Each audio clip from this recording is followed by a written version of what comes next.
ವಿಧಾನಸಭೆಯಿಂದ ವಿಧಾನ ಪರಿಷತ್ ಹಾಗೂ ರಾಜ್ಯಸಭೆಯ ಚುನಾವಣೆ ಘೋಷಣೆ ಆಗಿದೆ. ಆಲ್ರೆಡಿ ಕಾಂಗ್ರೆಸ್ನಿಂದ ನಾಮಪತ್ರ ಸಲ್ಲಿಕೆ ಪ್ರಕ್ರಿಯೆ ಕೂಡ ಆರಂಭ ಆಗಿದೆ. ಸೋಮವಾರ ಕಡೆ ದಿನ 8ನೇ ತಾರೀಕು ಕಡೆ ದಿನ ನಾಮಪತ್ರವನ್ನು ಸಲ್ಲಿಕೆ ಮಾಡೋದಕ್ಕೆ, ನಾಳೆ ಭಾನುವಾರ. ಆದರೆ ಕ್ಯೂರಿಯಾಸಿಟಿ ಏನು ಅಂತಂದರೆ, ಇಲ್ಲಿಯವರೆಗೂ ಕೂಡ BJP ತಮ್ಮ ಅಭ್ಯರ್ಥಿಯನ್ನು ಘೋಷಣೆ ಮಾಡಿಲ್ಲ. ಯಾಕೆ ಅನ್ನೋದೇ ಈ ಕ್ಷಣಕ್ಕಿರುವಂಥ ಒಂದು ಸಸ್ಪೆನ್ಸ್. ಏನಿರ್ಬೋದು ಕಾರಣ? ಈ ರಿಪೋರ್ಟ್ ನೋಡ್ಕೊಂಡು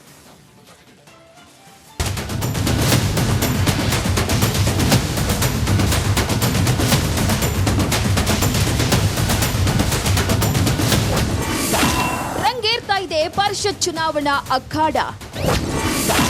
ನಾಮಪತ್ರ ಸಲ್ಲಿಸಿದ ಬಿಕೆ ಹರಿಪ್ರಸಾದ್.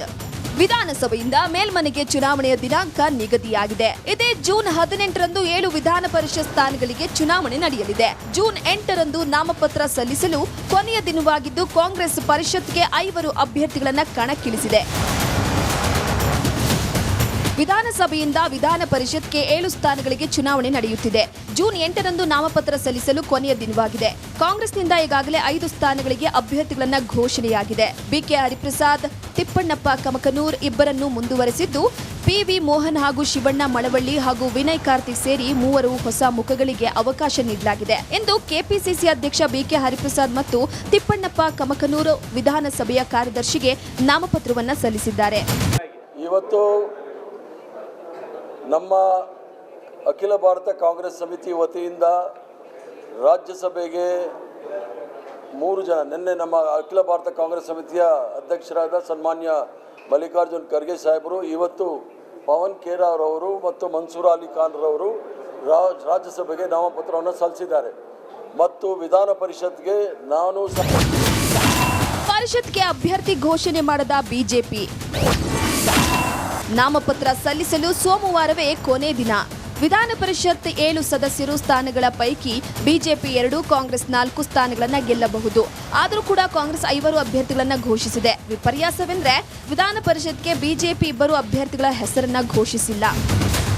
ಪರಿಷತ್ ಚುನಾವಣೆಗೆ ಅಭ್ಯರ್ಥಿಗಳ ಆಯ್ಕೆ ಸಂಬಂಧ ಈಗಾಗಲೇ ರಾಜ್ಯ ಬಿಜೆಪಿ ಕೋರ್ ಕಮಿಟಿ ಸಭೆ ಹಾಗೂ ಕೇಂದ್ರ ಚುನಾವಣಾ ಸಮಿತಿಯ ಸಭೆಗಳು ಕೂಡ ಪೂರ್ಣಗೊಂಡಿದೆ. ಆದರೆ ಕರ್ನಾಟಕದ ವಿಚಾರದಲ್ಲಿ ಬಿಜೆಪಿ ಹೈಕಮಾಂಡ್ ಎಚ್ಚರಿಕೆಯ ಹೆಜ್ಜೆ ಇಡ್ತಾ ಇದೆಯಾ ಅನ್ನೋ ಅನುಮಾನ ದಟ್ಟವಾಗಿದೆ.